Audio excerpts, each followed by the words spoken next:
fazer uma pergunta pra você. O que você faria agora se tua casa pegasse fogo e você perdesse tudo que você tem? O que você salvaria da sua casa? Sabe o que eu faria, Henricão? Fala, Luiz.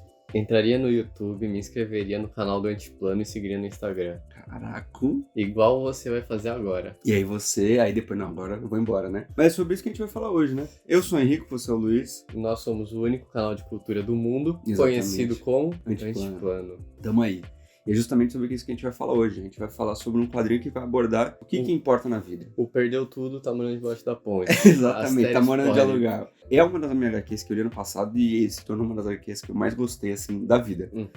Eu gostei pra caralho também. É muito boa. Ela é escrita pelo David Mazzucchelli, né? Que também é conhecido por ter feito os desenhos do Batman nu. É, exato. Eu acho que a obra de mais relevância, sem ser Astérios, mais relevância, assim, no mundo dos heróis é essa, né? É. Ele fez com o Frank Miller, né? Então, pô, foi um puta trabalho de peso aí pra ele. E aí acho que aí, a partir daí ele pôde viabilizar esse projeto dele. Sim. Que é um projeto, assim... Bem ousado. É bem ousado. É um quadrinho que só funciona em quadrinhos, né? Exatamente. Eu acho que é uma coisa que a gente fala muito no canal, é sobre isso. Sobre quadrinhos que eles usam ao máximo a mídia deles, né? Sim. Eles entendem. E muitas vezes, foi o que eu falei com o Luiz na época, eu falei, se ele não fosse um quadrinho, ele não funcionaria. Porque ele é uma história muito padrão, assim. Ele é uma história simples sobre um cara. E aí, é porque ele é um quadrinho que ele vai conseguir explorar pela estética dele, várias coisas. E aí, tipo assim, numa página você vai olhar e você fala, puta, não falou nada às vezes. Uhum. Mas você conseguiu entender a relação entre os dois personagens de uma maneira muito, muito interessante. Ela não é sutil, porque às vezes ele é até bem agressivo, assim, no traço, né? Mas a gente vai falar um pouco mais sobre o traço mais pra frente. O que é? Basicamente é um cara... Ele é um arquiteto. Ele é um arquiteto. Ele é um professor de arquitetura. E ele é muito... Ele se acha muito, né? Muito. Ele acha que ele sabe de tudo, até que ele perde tudo. E ele percebe que ele também já tinha perdido tudo antes de perder tudo. Muito tempo atrás. E aí vai mostrar como ele conseguiu tudo, como ele perdeu tudo e como ele tá reconquistando a sua própria vida. Exatamente, é sobre isso. Por isso que a gente falou, a história é muito simples, é sobre um homem, ele é muito sobre masculinidade frágil, sobre essa coisa do homem tóxico, enfim. Sobre ego. Isso, ele é um cara muito egocêntrico, e é muito isso, sobre um cara que tem tudo, ele tá num patamar da vida dele onde ele tá muito confortável com tudo, ele tem um status, ele, por mais que ele seja um professor cheio de mérito, os alunos adoram ele, todo mundo paga pau pra caramba, ele é um cara que nunca construiu nenhuma casa. Exatamente. E é muito sobre isso. A grande questão que eu falei sobre o que você levaria da sua vida, se a sua casa pegasse fogo, é porque começa assim, olha aqui. Você já começa com ele, um cara tá todo barbado, todo fudido de depressão na cama, tem um estopim na casa dele ali e pega fogo. E aí você fala, pô, tá pegando fogo na casa do cara, e ele pega umas coisas assim, tipo, e vai embora. Sabe o que é o mais foda? Um meio micro spoiler. Você passa o negócio inteiro pensando, caraca, como que pegou fogo? E é foda-se, né? Porque aquilo ali é realmente começo, não vai mostrar como que pegou fogo. E eu fiquei pensando nisso também. Eu acho que ele queria que pegasse fogo, cara. Tipo assim, ele queria se livrar daquilo, sabe? Metaforicamente. Ele queria recomeçar, né? É, ele precisava que, tipo assim, ele saísse dali, entendeu? E o fogo, ele é uma medida de, tipo assim... Dali não dá pra... não dá pra sair. Volta, não tem como ser. Então, provavelmente, né? A gente não sabe e não importa também, né? E também é uma fênix, né? Exatamente, é. Isso eu não tinha pensado. Né? Essa também não, ele é uma fênix, ele ressurge das cinzas ali, né? Ele precisa que tudo se apague. O que acontece? Essa HQ vai mostrar a casa dele pegando fogo, e aí vai mostrar a vida dele, tanto acadêmica quanto a jornada dele. A vida amorosa dele, né? A vida acadêmica, pessoal. a vida amorosa, e também de onde que ele veio, né? Dos pais, enfim. Sim. E também a HQ ela vai se dividir em alguns tempos, né? Que é o tempo antes e tempo pós-fogo, né? E aí a gente também consegue ter essa percepção de antes e pós pelas paletas de cores, né? Muito marcado, muito marcado. O pré-fogo é tudo azul e vermelho, né? Que representa muito ele com a esposa que ele masculino vai ter. E feminino. E aí o pós é mais um amarelo e um roxinho, né? Sim, é um amarelo e roxo. E lá pro final mesmo já tem mais cores. Tem um verde, tem tudo meio misturado. E o futuro, ele é muito assemelhado com o sonho. O sonho também tem partes de sonhos que aí são tudo amarelo mesmo. Enquanto o futuro dele também é uma coisa que parece meio lúdica, que ele vai pra um bagulho meio campo, assim, você fala, nossa, parece que ele tá meio sonhando, morreu no... Também cabe um pouco isso, né? Tipo, talvez ele tenha morrido naquele fogo e ele esteja vivendo pós, né? Mas ele também não deixa isso claro. Porque a cor do futuro e a cor do sonho são quase a mesma cor. E o que acontece? Esse cara pega fogo na casa dele, aí a gente volta pra trás. Algumas coisas são muito importantes e pontuais nessa HQ. Primeiro é que a infância dele, que tem um pouco da família dele, que é uma família já que também tinha um dinheiro, papapá, nada assim, meio que demais. Ele era um meio que tratado meio pandeló, parece meio mimado. E a grande questão é que ele tem um irmão. Irmão gêmeo. Ele tem um irmão gêmeo na barriga, no útero da mãe, que faleceu no útero. E aí a parada que é muito louca é que ele vai viver uma vida pensando que ele é o irmão, tipo assim, ele vai viver meio que competindo com o irmão que não existe. E na cabeça dele é meio que tipo, eu tenho que superar esse cara. É como se ele tivesse... sou eu melhorado, mesmo ele não tendo existido nunca. Ele sente como se ele tivesse engolido o irmão e existisse esse irmão o tempo inteiro julgando ele. Ele compete com esse irmão, ele acha que a vida que o irmão poderia ter vivido era muito melhor que a dele. E aí por isso que ele sempre o tempo inteiro tá querendo ser o melhor, ele quer ter as melhores coisas. Tanto é que ele tem vezes que ele sonha com o irmão e ele já é um cara bem sucedido, ele não tem pra quê. E ele sonha com o irmão e o cara é muito sucedido, assim. É acima dele. Tipo assim, o cara é um puta com um É o maior arquiteto do mundo. Então ele tem essa paranoia com o irmão que nem existe, é muito louco. E um negócio que lembra que a gente comentou no nosso top melhores esse quadrinho ele tava lá, né? A gente comentou muito em relação com o Better Call Saul, né? O Better Call Saul, o Saul, ele é um cara que tem até uma vida de boa, mas ele quer sempre ter mais. Sim. E ele tem muita inveja do irmão dele. Sim, exatamente. Tipo, eu não sei se o cara do Better Call Saul lá... Às vezes leu? Porque tem muita relação que a gente faz, tipo, o negócio de passado e presente. Justamente. Eu acho que quando você falou, eu não tinha raciocinado. Eu lembro que no dia que a gente falou sobre a gente fez esse vídeo, você comentou e até explodiu minha mente. Na hora eu falei, puta, pode ir pá. Better Call Saul, que é uma série que a gente fica em recomendação aí, é uma série maravilhosa. Se você gosta de Breaking Bad, você tem que ver Better Call Saul. Que é o Breaking Bad pra adultos. Não necessariamente, mas eu acho que ele é um Breaking Bad que ele é mais artístico. Ele é mais interno, né? Ele é muito mais introspectivo. E eu acho que a fotografia de Better Call Saul é muito mais simbólica nas paradinhas. Porque não precisa ter ação no Better Call Saul, né? No Breaking Bad tinha que ter ação. Ele tinha uma necessidade. E a série era pensada daquele jeito, não tinha por que mudar. E Better Call Saul é exatamente isso. Pode ser que o cara tenha visto, ou a arte ela é assim, as pessoas compartilham dos mesmos sentimentos. Mas é meio que isso mesmo. O Jimmy, ele tem várias personalidades ali. Ele é um cara que é super fechado e super quebrado, introspectivo. Só que ele cria essa carapaça de, tipo assim, eu tenho que ser esse cara afrontoso. E é um cara egocêntrico pra caralho, que exatamente. É igualzinho o Asterios, e ele tem essa competição eterna com o irmão, né? Sim. Spoiler aí de Better Call Saul, mas desde que depois que até o irmão acaba tendo uma... Até que o personagem é demitido. Até que o personagem é demitido da vida.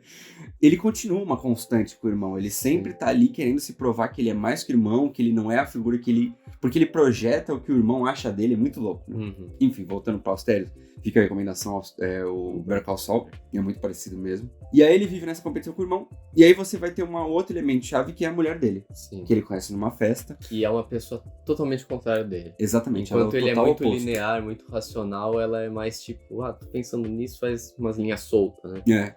E ele, tipo, e isso é representado na arte. Isso. Você consegue ver quando ele tá pensando, tá em azul, tá tipo cheio de diagramação, assim, os negócios, o quadradinho, o círculo perfeito, os caralho, enquanto dela é umas formas totalmente disforme, muito mais abstrata. Vai ter umas horas quando eles se encontram. Que acaba misturando, que acaba misturando. Aos poucos eles estão totalmente... Porque o dela, foi o que o Luiz falou, é um traço totalmente informal, assim, é todo rabiscado, né? E o dele são linhas perfeitas. E aí mostra como ele é um cara racional, né? O tempo inteiro ele tá tentando manter essa pose, né? Por isso que é legal. Por isso que é justamente, se você fosse num texto, como é que você lê isso, né? Sim. Então você precisa ter isso da imagem, de você entender e falar, puta, ele é um cara totalmente exato, né? Sim. Ele não quer perder a compostura de jeito nenhum. E ele, quando eles começam a colidir, é muito legal, porque eles estão conversando, você tá lendo o diálogo, e tem uma hora que você nem presta mais atenção no balão, e você começa a ver que o desenho dele a cada quadro vai mudando, até uma hora que ele continua com aquele rabisco reto dele, só que com dentro dele tá cheio de rabisco informal, assim, vários rabiscos que são delas, né? Que o dele é azul, o dele é rosa. E é isso que é um relacionamento, né? Tipo, a paixão, né? É a troca de você conhecer a pessoa, entender a pessoa, virar um pouquinho dela, ela virar um pouquinho Só que a grande questão é que no Asterios isso acontece no primeiro momento. Só que aí ele mas depois, que ele é fodão, né? Então o que vai acontecer? Tanto é que vai ter uma hora que... Pô, a HQ ela é toda muito gostosa de ler, porque tem momentos que ela corta e ela faz um momento só pra falar sobre ela. E aí vai ter vários exemplos visuais de como foi a infância dela, né? E aí o final desse exemplo visual dela é um holoforte e ela fora do holoforte, né? E é o contraposto do que é o Asterios, né? Que ele é dentro do holoforte, quase segurando o holoforte na cabeça, né? É holofote, não holoforte. Holoforte. Holoforte? É forte assim, velho. É assim, holoforte não é forte? Não. É holofote? Você já falou errado outro dia. Holofote? Holofote? Tá bom. E aí ela tá no holoforte. Ela não tá na luz. Aí é um problema também um pouco dela, de como ela foi criada, né? Tipo assim, como ela se sente contra a sociedade, como ela se sente contra ela. Às vezes por questões dela ser uma mulher, ela já se sente assim. E ainda mais por ela ser uma mulher artista, né? Provavelmente ela vive num meio que é assim. Todo mundo desvaloriza ela por ser mulher. Né? E ela, por ter uma criação também assim, ela provavelmente se sente inferior aos outros. E aí ela encontra um cara que é literalmente a própria luz o tempo inteiro, né? Não só as pessoas veem ele assim, como ele se vê assim, né? Ele quer ser visto assim, ele se vê... É uma HQ muito psicológica. Sim. Ela é muito psicológica. Se você gosta de psicologia um pouquinho já, você vai falar, puta, que legal isso aqui. Porque ele justamente o tempo inteiro tá querendo fazer isso, ele tá o tempo inteiro se projetando, ele sempre quer falar sobre ele, sobre as coisas dele. E a grande questão que pesa pra ele, porque no silêncio da noite ali, ele tá sozinho com ele, né? E os pensamentos são os pensamentos dele. E ele sabe que ele é um arquiteto que não produziu nada. Sim. E ele se sente frustrado por isso. Por mais que se você é um arquiteto e você nunca produziu nada, não tem que se sentir culpado por isso. Você não precisa produzir na mão, né? Você pode projetar o sonho e mandar pra alguém. Mas ele se sente culpado sobre isso. Sim. Porque tem uma hora que vai debater que ele fez um monte de projeto, ele é super conceituado. Só que os projetos que ele tentou viabilizar não rolaram. Então a vida dele meio que é essa um pouco. Ele se sente um pouco falso. Né? Justamente a questão do irmão, ele acha que ele tá vivendo uma vida que não é a dele. E ele não só tem isso aí dele se sentir falso, como ele também, mesmo ele sabendo que não é a autoridade dele, ele quer ter autoridade nas coisas. Exatamente. Né? Quando ele encontra com outro artista, que ele é escritor, eu não lembro. Vai ter um momento onde que a mulher é artista, é muito importante levar isso, que ela faz umas obras lindíssimas. Sim. Só que ele meio que caga. Sim, ele meio que dá uma... Ele gosta, mas ele meio dá uma menosprezada, né? Tipo, não é o que eu faço. Exato. Não é exato que nem as coisas Exatamente, que eu faço. Porque ele tem uma visão muito racional sobre os bagulhos. Tem que ser certinho, exato, linhas, né? O dela é totalmente aflorado, né? Uma coisa muito mais abstrata. E aí ela leva ele pra conhecer uns artistas que ela conhece, que eu acho que são ela começa a sair com um cara que é um dramaturgo. Cara de teatro. Um diretor de teatro, e é um baixinho e é o completo oposto dele, né? Porque o Asterios é fino, magro, alto, e enquanto o cara é baixinho, redondinho, pequeno, né? E esse cara baixinho, ele fica sempre elevando ela, né? Tipo, falando, porque você fez muito Porque você é uma musa. Ela começa a trabalhar como prop pra peça. Começa a criar os negocinhos pra peça. Isso. E aí o cara endeusa ela. Só que o cara também é uma figura muito interessante, porque o livro ele vai falar direto sobre masculinidade tóxica. E o cara, por mais que ele exalte ela, o cara exalta ela um pouco pra ser exaltado. Sim. No fundo, ele também é que nem o Asterios. Ele espera que ela eleve mais ele ainda, mais do que ele eleva ela. Exato. E aí o que começa a rolar? Uma rixa entre os dois homens. E a mulher no meio, assim, né? O Asterios vai começar a ficar puto com aquele cara. E aí vai ter um momento que eles vão pra casa de um outro artista, que é um músico. É esse aí que eu tava tentando lembrar. Ele é um músico, que ele é um músico tudo entendedor. E esse cara, a mina gosta pra caramba. Porque, tipo assim, ele é um cara normal. Assim, o cara só tá querendo fazer o dele, tá ligado? E o cara tá falando sobre as coisas dele, né? De música, e o Asterios, que é o cara que se acha pra caralho, ele quer saber mais sobre música do que o próprio cara. Exatamente. Ele quer saber mais sobre música do que o próprio cara. Ele fica, não, mas você sabe disso aqui? Não sei o quê. É basicamente isso. E é tipo assim, um pouco irritante o Asterios. Só que você gosta um pouco dele porque ele é o protagonista, né? Sim. Mas você fala, caralho, que saco, né, velho? E a mulher percebe isso. E eles vão ter uma briga quando eles chegam em casa. Exatamente. E aí é o momento onde vai, de fato, corroer aquela figura entre os... Porque vai voltar pra aquele... Vai voltar a separar. Enquanto tava tudo meio que intrínseco, agora vai começar... Não que a HQ o tempo inteiro seja naquele traço dele reto e ela abstrato. Sim. Depois muda. É dos momentos, tipo assim, que ele quer falar sobre aquilo que vai aparecer. E aí vai voltar a briga dos dois, e aos poucos vai voltando o traço dela abstrato e o dele totalmente reto. E aí eles vão brigar, e ela vai falar, cara, você só fala sobre você não deixa eu fazer nada. E você vê que às vezes ela tava buscando conversar mais com outros homens porque ela não aguentava mais Asterios, tá ligado? Sim. E queria que ele mudasse. E infelizmente ela acaba conhecendo homens tão ruins quanto. Exatamente. Que é o cara baixinho lá. E ele sente uma culpa de por que você não fala isso pra mim? E ela não tinha que falar. Essa é a grande questão da HQ. Ela não tinha que expressar pra ele, você tá sendo escroto. Você, tipo assim, você mesmo tem que fazer isso. Ele tem que, por exemplo, perceber que tá causando mal pra ela e com isso... Exatamente, ela tá dando os sinais que ele tá roubando o holofote dela, que ele não liga pra ela, que ele só pensa nele. E aí vai ter uma cena muito foda, ela vai estar sentada num sofá que é totalmente linho igual ao dele, o traço dele, e ela tá totalmente vermelha no traço dela. E é tipo assim, ela tá ainda ocupando o espaço dele ali, mas ela não consegue mais, né? E ela vai embora. Você sabe disso. E aí você vai ter o futuro, que acontece no meio termo, né? Ele não é separado, né? Tipo, vai acontecendo aos poucos cada coisa. Não é, tipo, Chegou no meio, aí é o futuro. Não, tem um capítulo que é no passado, nunca no futuro, nunca no passado. E ele é bem livre um pouco, assim. Tem um capítulo que eu tava relendo um pouco aqui. Tem um capítulo que é sobre só uma bolha no pé que ele tem. E ele tá com essa mesma bolha no pé no futuro. E ele tá sozinho na casa, porque ele alugou uma casa com o pessoal no interior, né? Ele fica morando com uma família no interior, porque ele perdeu tudo, tá morando de favor. Então, depois do incêndio, ele resolve, já que eu não tenho mais nada, vou viver outra vida, ser outra pessoa, basicamente. É meio que ele não sabe pra onde que ele tá indo, ele só tá indo, né? Aí ele vai, o que a vida levar ele é chegar no interior lá. E ele chega numa mecânica e fala, vocês estão aceitando o trabalho? Aí ele resolve trabalhar lá. De mecânico. Ele não é nem por salário, é só pra morar em algum lugar. E ele encontra uma família super legal. Sim. Que até é muito raro. Parece até roteirizado. Parece até que é mentira, né? E ele encontra um pessoal que é super legal, a família. E aí vai ter um cara que ele é super bonzinho. E vai ter uma mulher. E ele, tipo assim, um cara meio bonzinho, mas meio ignorante. Sim. Tipo, um cara normal. E ele tem uma mulher que ela é super esotérica, super inteligente. E aí você vê que eles são dois opostos que estão tudo bem. E não só são dois opostos, como também são totalmente ao contrário dele. Do que ele era, pelo menos. Sim. E ele tá disposto a aceitar e entender, né? Esse pessoal novo que tá chegando na vida dele. A grande questão que ele entende com aquele casal é que o cara, ele era um cara meio ignorante. E a mulher era uma mulher muito inteligente. Só que ela não ficava cobrando isso do cara. Ela não ficava humilhando o cara. Ela só era ela, porque ela amava ele. Sim. E ele entende o amor naquele casal. Que em nenhum momento tem uma cobrança de, tipo assim, querer se mostrar, querer se validar o tempo inteiro. Eles só se amam. E eles têm um filho ali. E é muito bonito. Vai ter uma hora que eles vão estar visitando um monte de coisa, eles vão numa padaria, num café. Aí tem uma hora até que ele conversa com o cara fala que é meteorólogo, né? Por que você comprou um telescópio? Ele fala, porque vai que tem um meteoro em algum momento, eu tenho que ver. E ele falou, vai fazer o quê com isso, né? E eles visitam um buraco de meteoro, que seria o buraco onde caiu a cratera que matou os dinossauros. Enfim, ele vai vendo essa coisa de, tipo assim, da perda, de tipo, o que ele perdeu, né?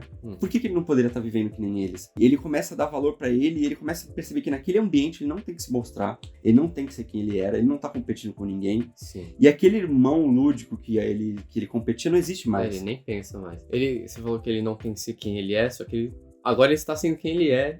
Sim, de verdade, sim. No caso. Ele não tem que ser a persona que ele criava, né? Sim. É justamente que nem o Better Call Saul. Ele não precisa ser o Better Call Saul. Ele pode ser o Jimmy. Pode ser só ele mesmo. Sim, é nesse momento que ele se desfaz, Que é que nem no final do Better Call Saul. Spoiler. Ele vai preso, né? E aí no ônibus fica todo mundo, Saul Goodman, Saul Goodman. E aí quando ele encontra a mina lá que ele tá jogando basquete, ele faz o contrário, na real, né? Ele olha pra ela, ele vê que perdeu tudo e ele vai ser o Saul Goodman e foda-se. É o contrário. Tipo, enquanto um cara se entendeu, o Saul Goodman... Mas eu acho que no final de Better Call Saul, fazendo parênteses... na hora que ele... na hora que dá testemunha, ali ele é o Jimmy, ele se entende. Aí ele fala, sou Tanto eu que a mina mesmo. até fala, pô, o único momento que você precisava mentir. É o único momento que você precisava mentir, você não mentiu. Mas ele não tinha porquê, né? É tipo assim, lógico que dá até, assim, fica até arrepiado, bonito demais. Mas é todo o drama da parada, né? Ele não podia mentir ali. Ele queria se libertar, porque ele ia ficar fora da prisão. Sim. É muito louco, ele tá se preso. Ele fora, ele ia continuar fazendo as merdas que ele faz.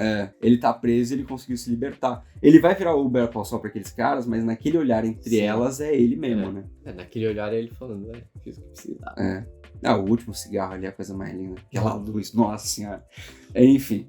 Vídeo analisando cada episódio de Better Call Saul. Mano, tu queria fazer de Twin Peaks, né?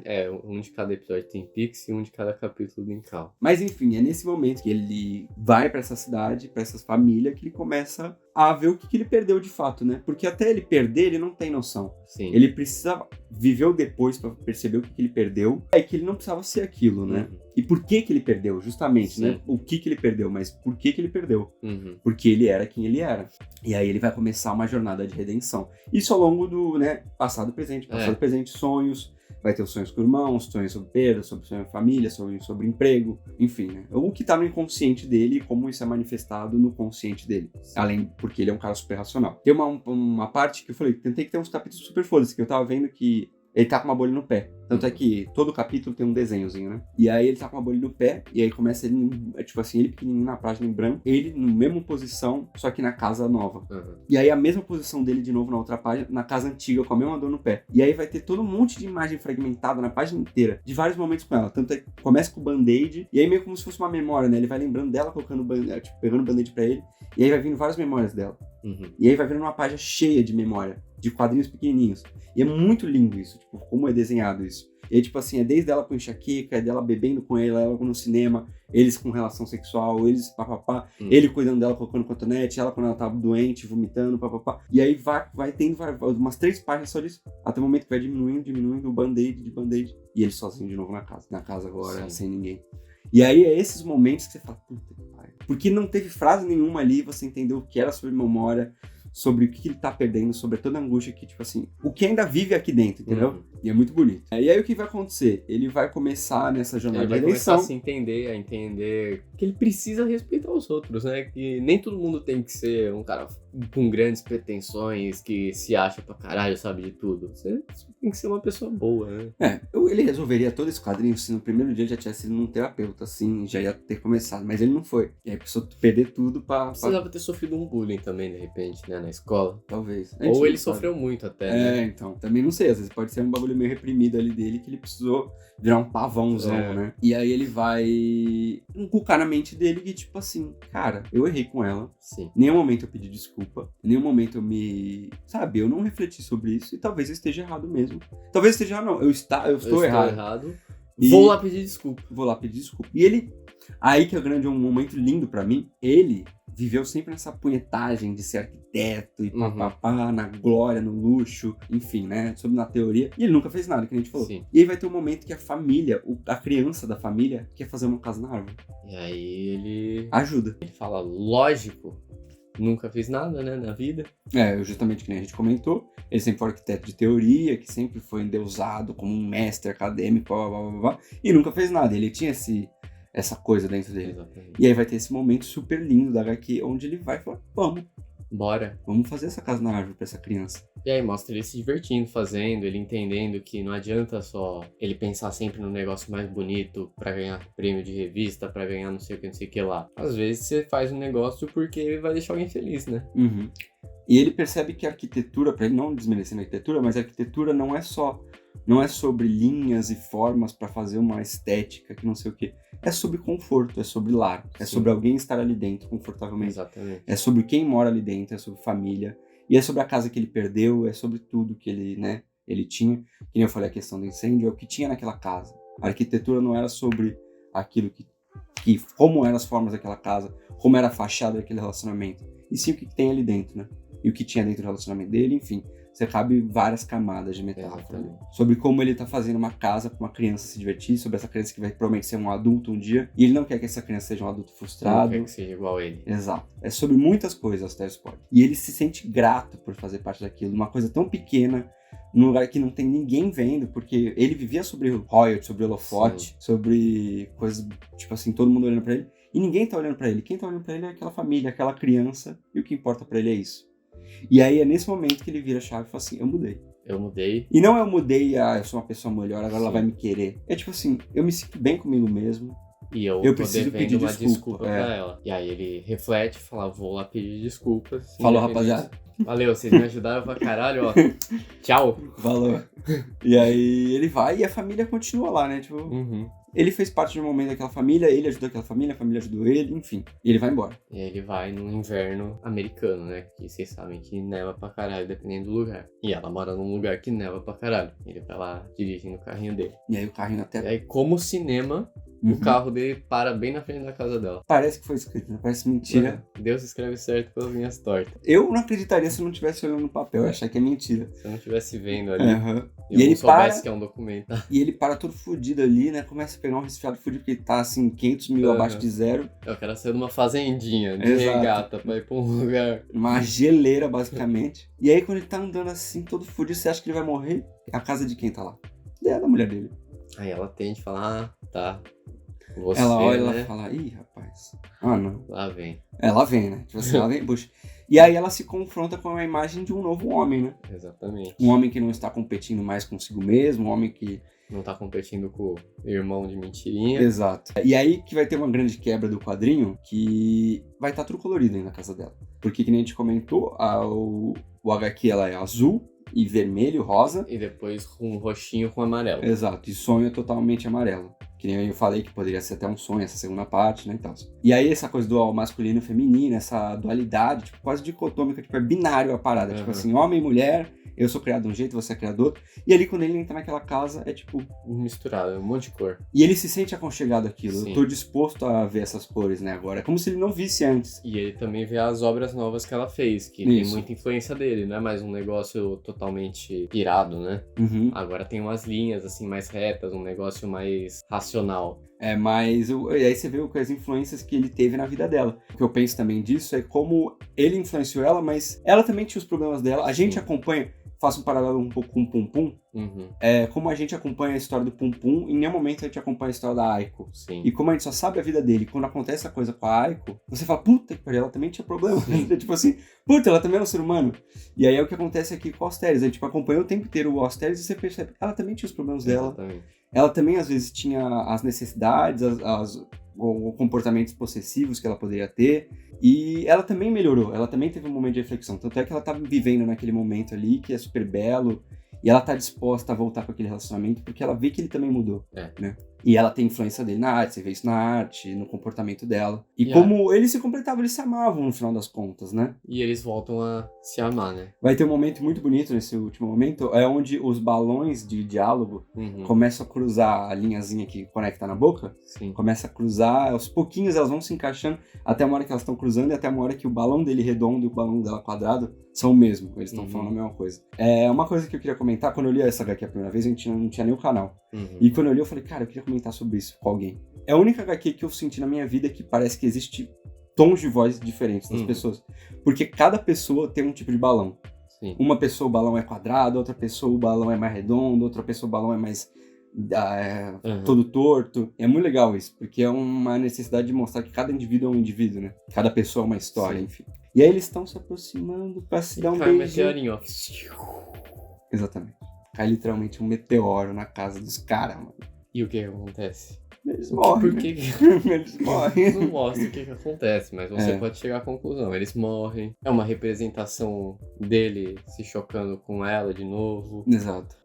Pode ser o fim de, tipo assim, vamos terminar num momento bom isso aqui, né? Tipo assim, se eles morrerem agora, tá tudo bem. Tipo assim, eles viveram tudo que eles tinham que viver. E tal qual o paralelo do começo, de quando ele perde tudo na casa dele e queima a casa, pega fogo, ele não tem nada pra pegar. Tanto é que ele pega um item aqui e ali, que supostamente é uma memória de uma nostalgia da família, de coisa. Ele não tem nada pra ir na casa dele. Tanto é que, tipo assim, pegou fogo tudo e ele perdeu. E ali, ele tem tudo que ele precisa. Exatamente. Ele não precisa tirar nada dali. Sim. Ele não precisa fugir. Tudo que ele precisa estar ali com ele naquele momento. Se ele morrer agora, tá tudo bem. E essa é a grande representação pra mim. Pode ser que eles realmente morreram, é um acaso, porque a HQ, em alguns momentos, ela fala sobre meteoros aqui e ali. Mas pode ser que seja um acaso, pode ser que é uma questão de perspectiva. Pode ser que seja uma estrela cadente. Pode ser. Que esteja na frente. Mas no plano, parece que o meteoro vai cair em cima da casa deles, assim. Só deles. Parece que tipo, é de sacanagem. De assim, se fuder. Tá legal aí, né? Toma! E aí pode ser também isso, né? Tipo assim, acabou num momento bom. Ou ele pode ser um meteoro que vai fuder a vida dela de novo. Ou pode ser um meteoro representando o fim de algo e o começo de outra coisa. Exato. Né? Enfim. Ou é o meteoro da paixão do Luan Santana. Exatamente. Ele finalmente apareceu aí. Mas bom, é isso que a gente tinha pra falar. A gente falou outras coisas, mas se vai ter só aí. o áudio. Se perdeu aí como lágrimas na chuva, né? Exatamente. Mas é isso.